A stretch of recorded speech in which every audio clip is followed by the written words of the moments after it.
नमस्कार, live cities में आपका स्वागत है। मैं हूं आपके साथ प्रीति झा। बिहार में एक के बाद एक पुल धाराशायी हो रहा है। देखिए, ताश की पत्तों की तरह पुल जो है वो बिखर जा रहे हैं और ऐसे में आप यह भी देख रहे हैं कि इस पर कितनी राजनीति हो रही है। देखिए, सत्ता पक्ष वाले लोग जो है विपक्ष पर हमला बोल रहे हैं, तो वहीं दूसरी तरफ विपक्ष वाले जो है सत्ता पक्ष को दोष ठहरा रहे हैं और ऐसे में इन तमाम राजनीतिक हलचल के बीच बीजेपी नेता का बड़ा बयान सामने आया है। दरअसल आपको बता दें तो बीजेपी नेता ये कह रहे हैं कि अब उन्हें डर लगता है फ्लाईओवर पुल क्रॉस करने में और ये बड़ी बात है क्योंकि सत्ता पक्ष में है बीजेपी अभी और बीजेपी के जो नेता हैं उन्होंने ये बड़ी बात कह दी और इससे आप समझ सकते हैं कि राजनीतिक हलचल कितनी ज्यादा तेज हो सकती है। आपको बता दें तो इसको लेकर जो बीजेपी के नेता हैं उन्होंने ये बड़ी बात कही है। दरअसल भाजपा ओबीसी मोर्चा के राष्ट्रीय महासचिव और पहले बिहार बीजेपी प्रवक्ता रहे निखिल आनंद ने ये ट्वीट किया है और ट्वीट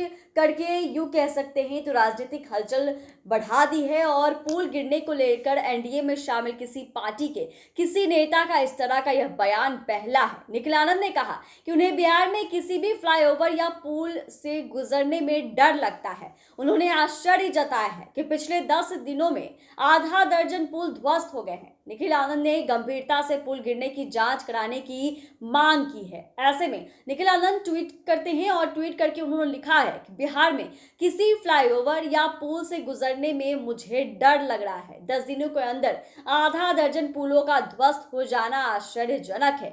एक गंभीर जांच और ऑडिटिंग की जरूरत है। कंस्ट्रक्शन कंपनी की जवाबदेही तय होनी चाहिए और ब्लैकलिस्ट करना चाहिए। इंजीनियरों पर भी मुकदमा दर्ज हो। तो आप देख रहे हैं कि एक के बाद एक जो पुल धाराशायी हो रहा है उसको लेकर राजनीति खूब हो रही है। आपने देखा है कि कैसे नेता प्रतिपक्ष तेजस्वी यादव लगातार एनडीए की सरकार पर, डबल इंजन की सरकार पर निशाना साधते हुए नजर आ रहे हैं और किस तरीके से उन्होंने कहा कि ये स्थिति है कि कैसे पुल जो है वो पानी में गिरकर आत्महत्या कर रही है। कल ही हमने आपको खबर बताया था और ऐसे में आपने देखा था कि बिहार सरकार के जो मंत्री हैं अशोक चौधरी वो इसका जिम्मेवार जो है राजद को ही ठहरा रहे हैं क्योंकि उन्होंने कहा कि यह विभाग पहले किसके पास था। आप ये समझिए 2 महीने पहले ही ये विभाग जो है हमारे पास आया है और अब हम इस विभाग को देख रहे हैं, लेकिन इससे पहले यह विभाग जो है राजद के पास थी और ऐसे में अशोक चौधरी जो कि बिहार सरकार के मंत्री हैं उन्होंने इसके बारे में कहा था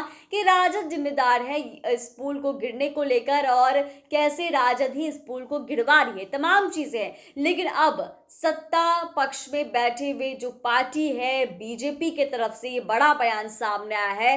दरअसल निखिल मंडल ट्वीट करते हैं और उन्होंने कहा है कि उन्हें फ्लाईओवर पर चढ़ने से डर लगता है, पुल से गुजरने से डर लगता है क्योंकि पता नहीं कब पुल जो है वो धाराशायी हो जाएगा। लेकिन निखिल आनंद ने जिस तरीके से ट्वीट किया है इस तरह से आप समझ सकते हैं कि राजनीतिक हलचल कितनी ज्यादा बढ़ सकती है क्योंकि अब तक तो यही हो रहा था कि सत्ता पक्ष और विपक्ष एक दूसरे पर हमलावर हो रहे थे, लेकिन अब बीजेपी की तरफ से बातें जो है कही जा रही है जिससे बहुत कुछ होने वाला है। चैनल को सब्सक्राइब करें, फेसबुक पेज को लाइक करें। धन्यवाद।